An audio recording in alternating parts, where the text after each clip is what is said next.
دیکھنے والے سبھی دوستوں کو میری طرف سے السلام علیکم۔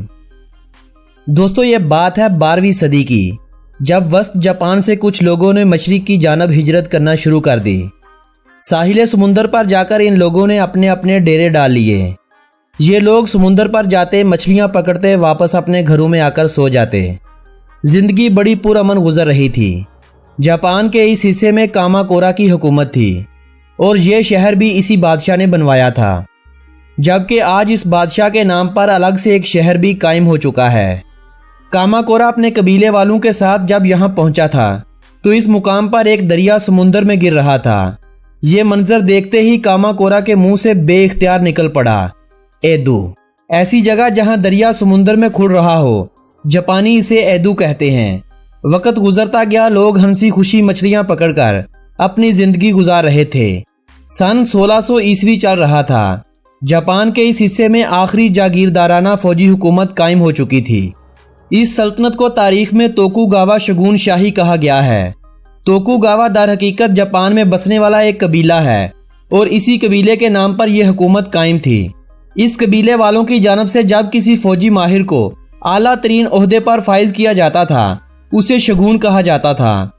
توکوگاوا ایسو کو جب اس سلطنت کی فوج کا سربراہ بنایا گیا تو اس نے ایدو نامی اس شہر کو فوجی قلعے کے طور پر استعمال کیا اور ان دنوں سلطنت کے دارالحکومت کا درجہ کیتو شہر کو حاصل تھا، مگر جغرافیائی اعتبار اور فوجی طاقت ہونے کی وجہ سے اس شہر کو ہی دارالحکومت کے مقصد کے طور پر استعمال کیا جاتا رہا۔ سن 1867 میں جب شگون حکومت کا خاتمہ ہوا تو اگلے سال ایدو شہر کو ملک کا نیا دارالحکومت بنایا گیا۔ مشرق کی جانب ہونے کی وجہ سے اس شہر کو توکیو کا نام ملا، چونکہ تو کا مطلب مشرق اور کیو کا مطلب دارالخلافہ تھا، لہٰذا ان الفاظ کے معنوں میں اس شہر کو توکیو کا نام دیا گیا۔ تاریخ گواہ ہے کہ اس شہر نے اپنے قیام کے وقت سے آج تک ایسے حادثات سہے ہیں جو کبھی کسی شہر کے پل بھر میں خاتمے کا سبب بن جاتے ہیں۔ 1 دسمبر 1923 ہفتے کا دن تھا، دوپہر کا وقت تھا۔ ٹوکیو کے جنوب کی طرف 80 کلومیٹر کے فاصلے پر زمین پھٹ پڑی۔ ہر طرف عمارتیں زمین بوس ہو چکی تھیں۔ ریکٹر سکیل پر اس زلزلے کو 8.3 کی شرح سے ماپا گیا۔ اس زلزلے کے بعد ٹوکیو شہر کی 75% عمارتیں ناکارہ ہو چکی تھیں۔ اس وقت ٹوکیو شہر کی آبادی 45 لاکھ کے لگ بھگ تھی۔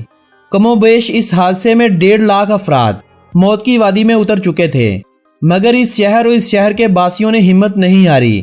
ایک نئے جذبے اور لگن سے اس شہر کی تعمیر و ترقی کے لیے ہر کسی نے بڑھ چڑھ کر حصہ لیا۔ کیا خبر تھی کسی کو کہ ان کی یہ محنت بہت جلد بیکار جانے والی ہے۔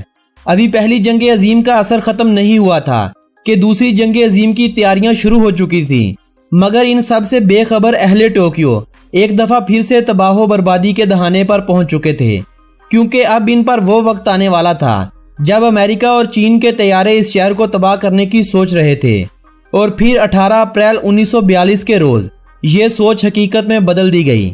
دوسری جنگ عظیم میں جاپان کا سب سے پہلے تباہ ہونے والا شہر بھی یہ ٹوکیو شہر ہی تھا۔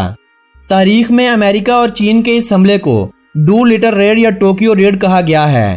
نومبر 1944 میں ایک دفعہ پھر سے اس شہر کو نشانہ بنایا گیا اور ان 2 سالوں میں ہونے والے حملوں میں صرف ٹوکیو شہر میں 1 لاکھ سے زیادہ لوگ مارے گئے تھے، جبکہ 10 لاکھ سے زیادہ لوگوں نے نقل مکانی کر لی تھی۔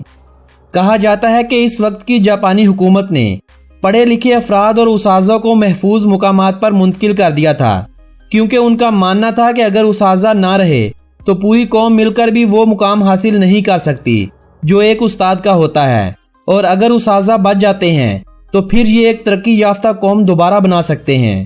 یہ اس وقت کی جاپانی حکومت کا وہ عظیم فیصلہ تھا جس نے جاپان کو تباہ و برباد ہونے کے باوجود بھی کمزور نہیں ہونے دیا۔ دوستو، 1964 میں پہلی دفعہ اس شہر کو سمر اولمپکس کا میزبان بنایا گیا تھا۔ 1970 سے 80 کی دہائی تک دنیا کی بڑی بڑی کمپنیوں نے اپنے دفاتر اس شہر میں کھول لیے تھے، اور یہی تھا اس شہر میں جاپان کی کامیابی کا راز۔ یہ تو تھا اس شہر کا ماضی، لیکن اگر ہم اس شہر کے موجودہ دور کی بات کریں تو اس شہر کو جاپان کا سب سے بڑا شہر ہونے کے ساتھ ساتھ دنیا کا سب سے زیادہ آبادی والا شہر ہونے کا بھی اعزاز حاصل ہو چکا ہے۔ ٹوکیو شہر جو اس وقت جاپان کا دارالحکومت ہے، 2187 मरबा किलोमीटर रकबे पर फैला हुआ है। इस शहर की आबादी 3,80,80,000 अफराद से कुछ जायद है। ये आबादी टोक्यो के शहरी और देहाती यानी सारे टोक्यो की आबादी है।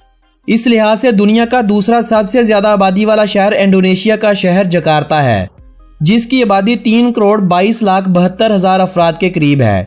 तीसरे नंबर पर इंडिया का दारुल हुकूमत दिल्ली और इसका देही इलाका है, जिसकी आबादी 2,72,80,000 अफराद है। लेकिन अगर सिर्फ शहरी इलाकों पर बसने वाली आबादी का जिक्र किया जाए तो फहरिस्त कुछ बदल सी जाती है। जापान के सबसे बड़े और सबसे ज्यादा आबादी वाले जजीरे होन्शु पर वाक़ टोक्यो नामी इस शहर के बारे में अगर दिलचस्प हक़ाइक़ की बात की जाए तो ये जापान का वो शहर है जहां पर हर साल नाकीज़ूमो क्राइंग फेस्टिवल के नाम पर बच्चों को रुलाने का एक मुकाबला मुनक्किद करवाया जाता है, जिसमें वालिदैन अपने बच्चों के हमरा मुकाबले में शिरकत करते हैं और अपने बच्चों को हर मुमकिन तरीके से रुलाने की कोशिश करते हैं। सबसे ज्यादा देर तक रोने का फैसला करने के लिए साथ एक रेफरी भी होता है। जीतने वाले बच्चे को 15,000 जापानी येन और बेशुमार तोहफे दिए जाते हैं।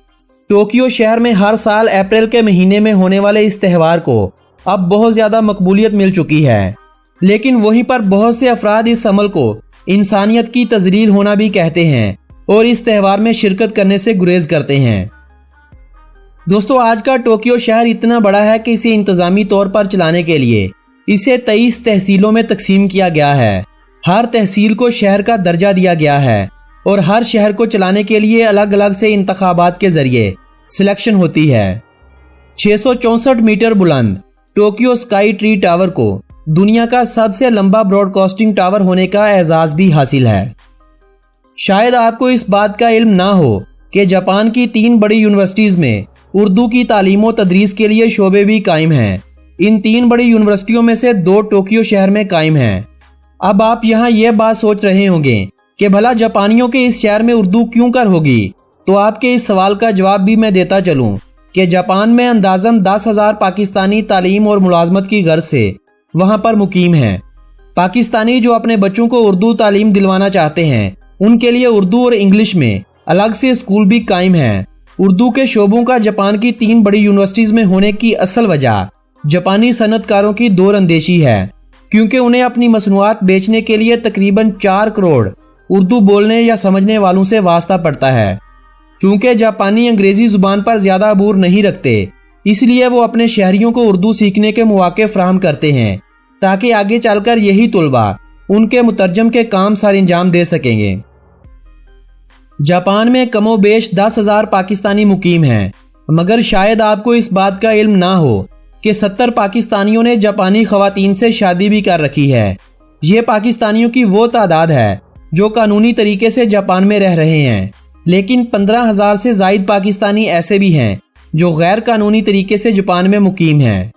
20% पाकिस्तानी जापान के इस शहर टोक्यो में ही रहते हैं, जबकि गैर कानूनी तरीके से जाने वाले टोक्यो शहर से जरा किनारा करके ही जाते हैं। पाकिस्तानियों का टोक्यो में सबसे बड़ा कारोबार पुरानी कारों को खरीदकर वापस अपने मुल्क एक्सपोर्ट करना होता है। टोक्यो भले ही 3 करोड़ से ज्यादा आबादी वाला शहर है, मगर एक अंदाजे के मुताबिक गैर मुल्की मुलाजमीन के लिए इस शहर को दुनिया का सबसे महंगा शहर भी तस्वर किया जाता है। टोक्यो शहर में 2 इंटरनेशनल एयरपोर्ट्स हैं। 2 मजीद एयरपोर्ट मिलिट्री मकासद के लिए भी हैं, जबकि इस शहर में मुल्की परवाजों के लिए अलग से 7 दूसरे एयरपोर्ट्स भी कायम हैं। इस शहर में सफर का बेहतरीन जरिया रेल को समझा जाता है। इस शहर में कुल छोटी बड़ी 121 रेल की लाइनें बिछाई गई हैं। रेल के निज़ाम के साथ साथ 12 केबल कारें भी अलग से मुसाफिरों को एक जगह से दूसरी जगह ले जाने में अपना किरदार अदा कर रही हैं। बसें, ट्रैम, टैक्सियां और फेरी इन सब के अलावा है जो हर रोज हजारों मुसाफिरों को एक जगह से दूसरी जगह मुंतकिल करती हैं। दुनिया की सबसे मकबूल 3 कंपनियां जो जापान के इसी शहर टोक्यो में कायम हैं और आज दुनिया के कोने कोने में इनका एक नाम बन चुका है, वो कुछ ये हैं। होंडा के नाम से जानी जाने वाली एक कंपनी से तो आप लोग खूब वाकिफ होंगे, वो भी इसी शहर में कायम है। कैमरे और बहुत सी दूसरी दीगर मसनूआत बनाने वाली फ्यूजी नामी कंपनी भी इसी शहर में कायम है। सोनी मोबाइल, सोनी टेलीविजन और दसियों मजीद सोनी की प्रोडक्ट्स बनाने वाली सोनी कंपनी का जन्म भी इसी शहर में हुआ है। दुनिया के बेहतरीन क्वालिटी वाले कैमरे Nikon, Canon, Epson, Panasonic, Olympus, Pentax और केसियो कंपनी इसी शहर की मरहूने मिन्नत है। टोक्यो में औसतन हर 12 मीटर के बाद एक वेंडिंग मशीन लगी हुई है। हैमबर्गर से कपड़ों तक, कैंडी से कोल्ड ड्रिंक्स तक, मिल्क पैक से आइसक्रीम तक, तकरीबन रोजमर्रा इस्तेमाल की हर चीज आप इन वेंडिंग मशीन से हासिल कर सकते हैं। लोग अमेरिका को वेंडिंग मशीनों के लिहाज से कैपिटल समझते हैं, मगर हकीकत में वेंडिंग मशीनें सबसे ज्यादा जापान में और जापान के इसी शहर टोक्यो में नस्ब की गई हैं। 1985 में टोक्यो शहर में कायम होने वाला शिंजुकु रेलवे स्टेशन दुनिया का सबसे बड़ा और मसरूफ तरीन रेलवे स्टेशन है, जहां से औसतन एक दिन में 37 लाख मुसाफिर सफर के लिए निकलते हैं। टोक्यो स्काई ट्री टावर, जिसे टोक्यो टावर भी कहा जाता है, फ्रांस के एफल टावर से तकरीबन मिलता जुलता है, जबकि एफल टावर से यह 13 मीटर बुलंद है।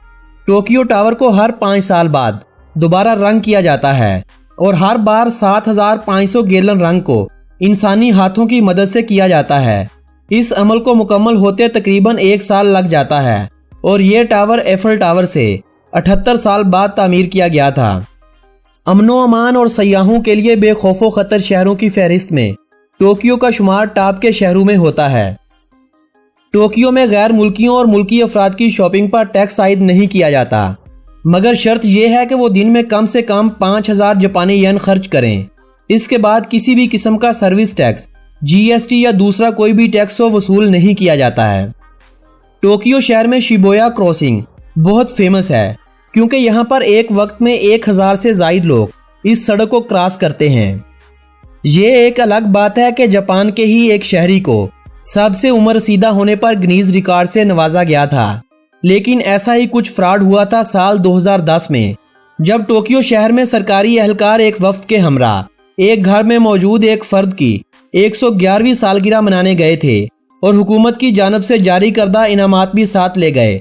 मगर जब वो वहां पर पहुंचे तो ये देखकर हैरान रह गए थे कि जिस बुजुर्ग के लिए वो इतनी तैयारियां करके आए हैं, उसे तो मरे हुए 30 साल का अरसा हो चुका है, मगर इसके घर वालों ने उसे मरा हुआ डिक्लेयर ही नहीं किया था, क्योंकि वो इस मरने वाले की हर माह पेंशन ले रहे थे। टोक्यो ने 1940 में यानी जंग अजीम ओवल के आगाज के दिनों में पहली बार ओलंपिक्स खेलों की मेजबानी की थी।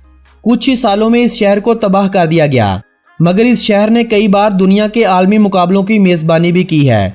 शायद आपको इस बात का इल्म ना हो कि दूसरी जंग अजीम से पहले जापान ने वाशिंगटन को चेरी के दरख्त तोहफे में दिए थे।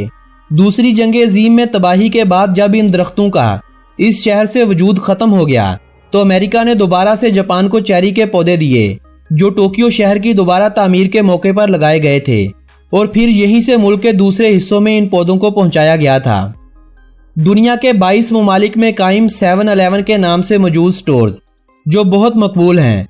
आपको पता होना चाहिए कि इन स्टोर्स का आगाज करने वाला एक टोक्यो का रहायशी था, जो बाद में अमेरिका में मुंतकिल हो गया था। यही वजह है कि टोक्यो शहर को 7-Eleven का गढ़ भी माना जाता है, क्योंकि सिर्फ टोक्यो शहर में 2089 7-Eleven स्टोर कायम हैं। क्या आपको मालूम है कि जब हिरोशिमा शहर पर एटमी हमला किया गया था, तो 3 घंटे तक टोक्यो में मौजूद हुकूमती एहलकार इस बात से बेखबर थे कि हिरोशिमा अब खत्म हो चुका है। लेकिन आज टोक्यो शहर दुनिया के अमीर तरीन शहरों में से एक है। अगर आज इस शहर को सिटी स्टेट डिक्लेयर कर दिया जाए, तो इस शहर का शुमार जीडीपी के हवाले से दुनिया भर में पहले नंबर पर होगा। दोस्तों, ये थी दिलचस्प मालूमात पर बनाई गई टोक्यो शहर के बारे में हमारी एक खूबसूरत सी वीडियो। ये वीडियो अगर आप दोस्तों को पसंद आए तो इस वीडियो को व्हाट्सएप ग्रुप्स और फेसबुक वॉल पर लाजमी शेयर करें। इसी के साथ साथ इस वीडियो को लाइक और कमेंट करना हरगिज ना भूलें। आप दोस्तों से मुलाकात होगी बहुत जल्द ऐसी ही किसी वीडियो के साथ। तब तक के लिए मुझे दे इजाजत। अल्लाह निगहबान।